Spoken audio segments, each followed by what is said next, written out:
Welcome back, everybody.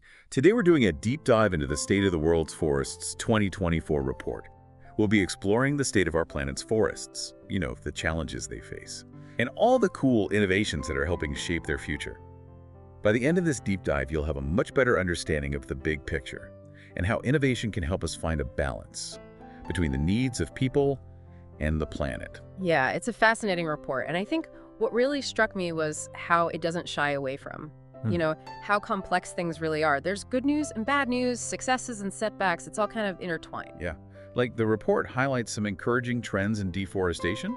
Some countries are actually seeing those rates decline, which is a huge win. Yeah. For example, Indonesia, they saw an 8.4% decrease in 2021-2022. And Brazil, they managed like a 50% reduction in deforestation in the Amazon just this past year. A 50% drop. It's massive. But then the report throws in this curveball. How do these positive trends square with the increasing threats from climate change? It feels like a 2 steps forward, 1 step back kind of scenario. It does. The report points to rising stressors. Things like wildfires. I mean, remember those devastating fires in 2023? They released more than double the carbon emissions from all fossil fuel burning. In the entire European Union that year, it really puts the impact into perspective. Yeah, it's a stark reminder of how interconnected everything is. And wildfires are just one piece of the puzzle, right? There's also the rising threat of invasive species and pests, which just further weakens forests. And then there are mangroves, those incredible coastal forests, which are shrinking due to things like aquaculture and agriculture. It paints a pretty sobering picture. It does, but it also underscores the urgency of finding solutions. And I think one of the biggest challenges that the report throws our way is this skyrocketing demand for forest products. Global roundwood demand alone could jump by a staggering 49% by 2050. 49%. Yeah. That's mind-boggling. So this begs the question, how can we possibly meet this demand without just devastating our forests? I'm guessing this is where that innovation piece comes into play. Exactly. The report dives deep into how innovation is key to navigating this really complex landscape. And it's not just about fancy new tech gadgets, it's about a multifaceted approach that includes things like social, policy, institutional, and even financial innovations. I'm really interested in how they break down these different types of innovation. Yeah. It seems like they're all interconnected, working together to create a more sustainable future for forests. They are. For example, think about technological innovations. There are now smartphone apps that can accurately measure timber volume, making forest management more efficient and potentially even more sustainable. Wow, I hadn't even thought of that. What about social innovations? Are there any examples of those that really stood out to you? Absolutely. The report highlighted a case study from Indonesia, Case Study 6, where communities are combining traditional knowledge with modern science. For fire management, they actually saw a 70% reduction in uncontrolled wildfires, a win for the community and a win for the ecosystem. That's incredible. It seems like respecting and incorporating indigenous wisdom can lead to remarkably effective solutions. It can. And it also highlights the power of social innovation, Changing behaviors and norms can have a huge impact. So we've got technological and social innovations. What about policy? Feels like that could play a huge role in driving change at a larger scale. It absolutely does. The report points to the European Union's new regulations for deforestation-free supply chains as a prime example of policy innovation. It'll be interesting to see how those regulations impact global trade and push industries towards greater responsibility. And that's where institutional innovation comes into play. How so? Well, think about it. You have these new policies in place, but who's going to implement them? Who's going to manage the complexities of ensuring sustainable forest management across different regions and stakeholders? The report talks about the emergence of hybrid institutions that bring together public, private, and community approaches. A really interesting concept. It makes sense. You need the right structures and collaborations in place to effectively translate policy into action. And I'm guessing financial innovation plays a part in all of this as well. Definitely. We need to find ways to make sustainable forest management economically viable. The report gives the example of carbon trading for agroforestry as a way to reward farmers for their contributions to the environment.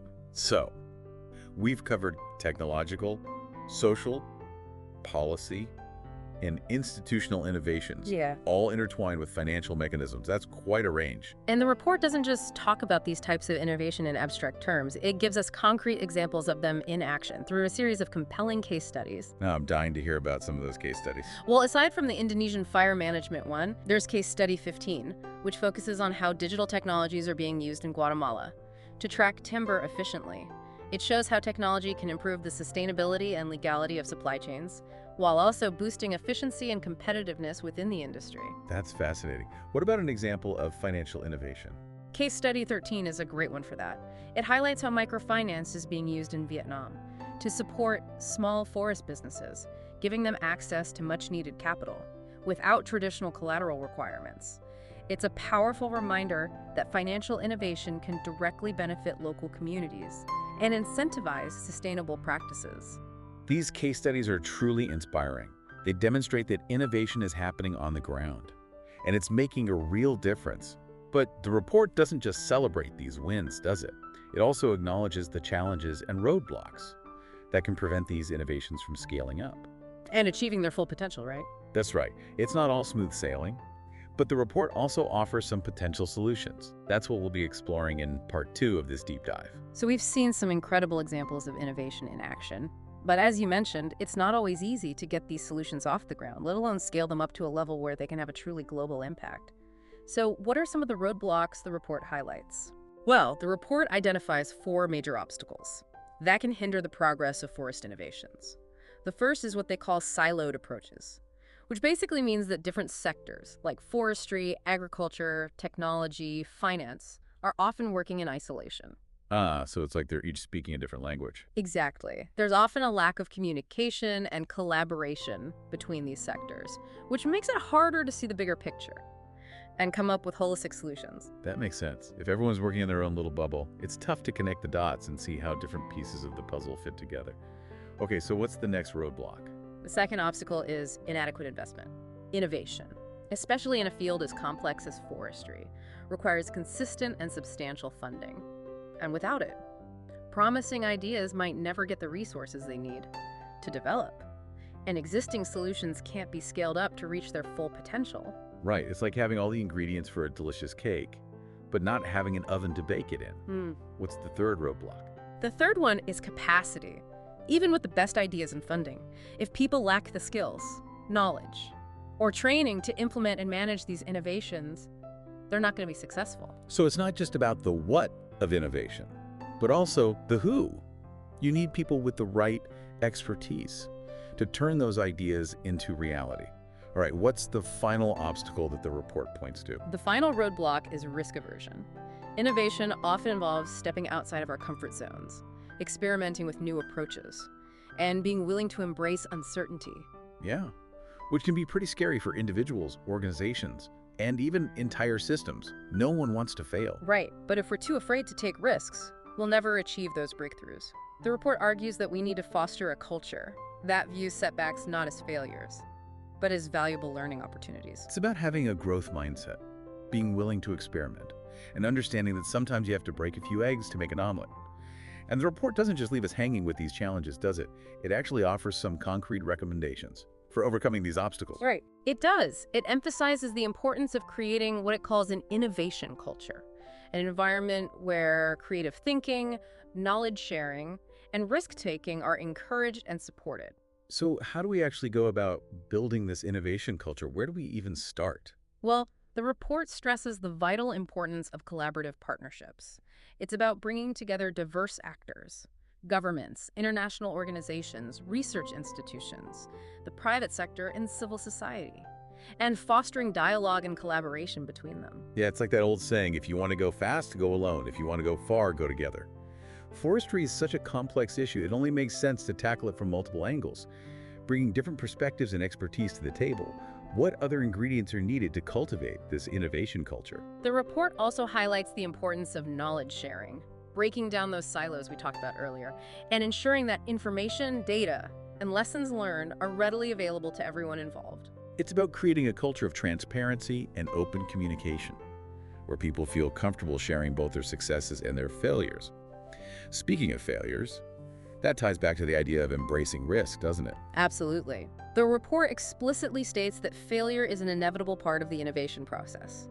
It encourages us to view setbacks not as roadblocks, but as valuable learning opportunities, chances to course correct and refine our approach. It's about fostering a growth mindset and understanding that sometimes the most valuable lessons come from our mistakes.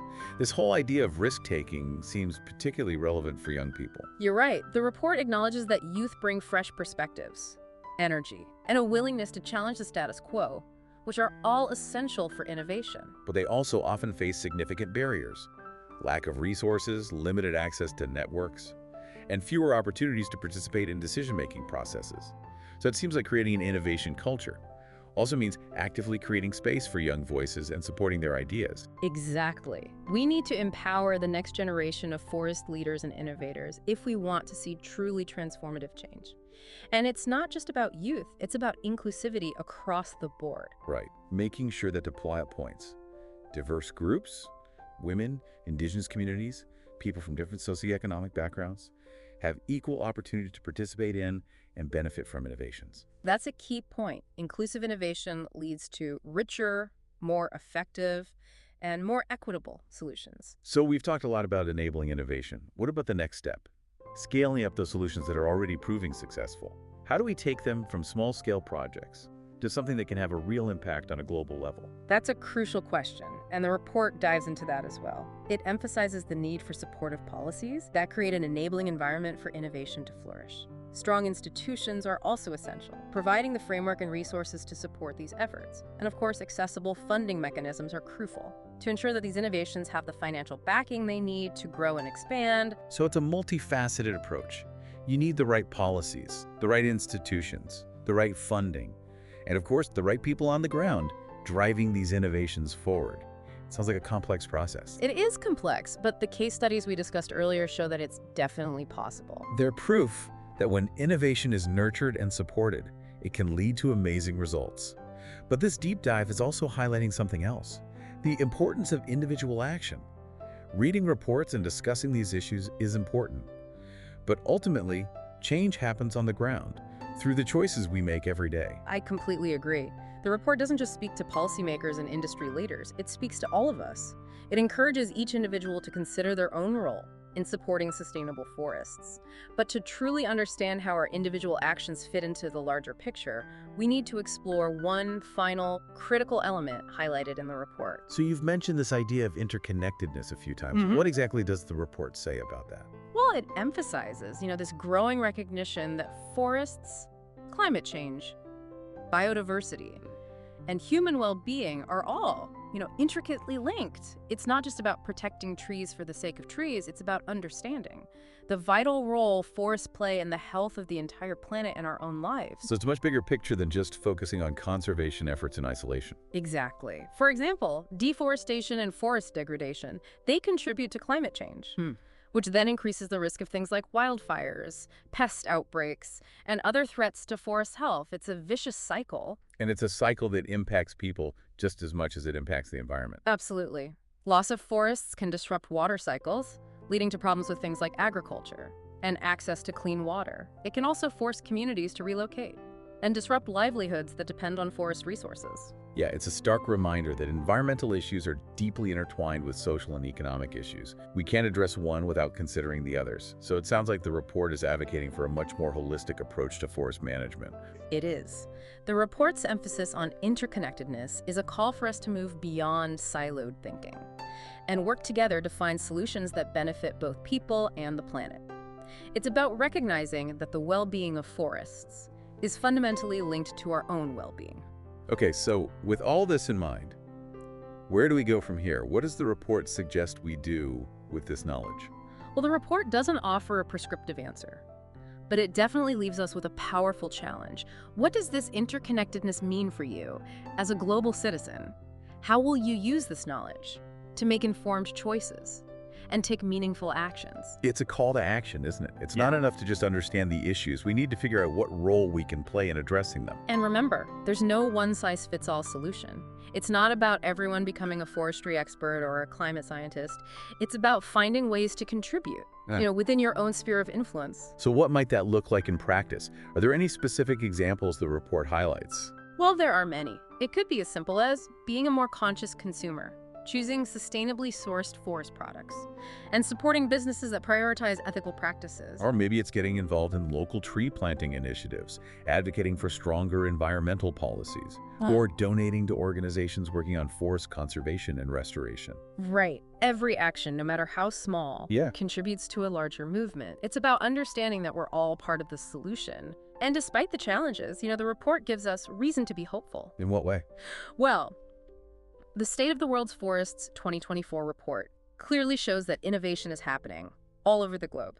People are finding creative and effective ways to conserve, restore, and sustainably use forests. And that's incredibly inspiring. It is. It sounds like this report is a valuable resource for anyone who wants to learn more about this complex issue and how they can be part of the solution. I definitely encourage everyone to check out the full report. It's packed with fascinating insights, data, and real-world examples that showcase the amazing work being done to secure a brighter future for forests and for all of us. Well, a huge thank you to you for walking us through this really intricate topic. It's been a truly insightful deep dive. And to all of you listening, thanks for joining us. Keep those insightful questions coming. And remember, you too can be part of the solution. Until next time, stay curious.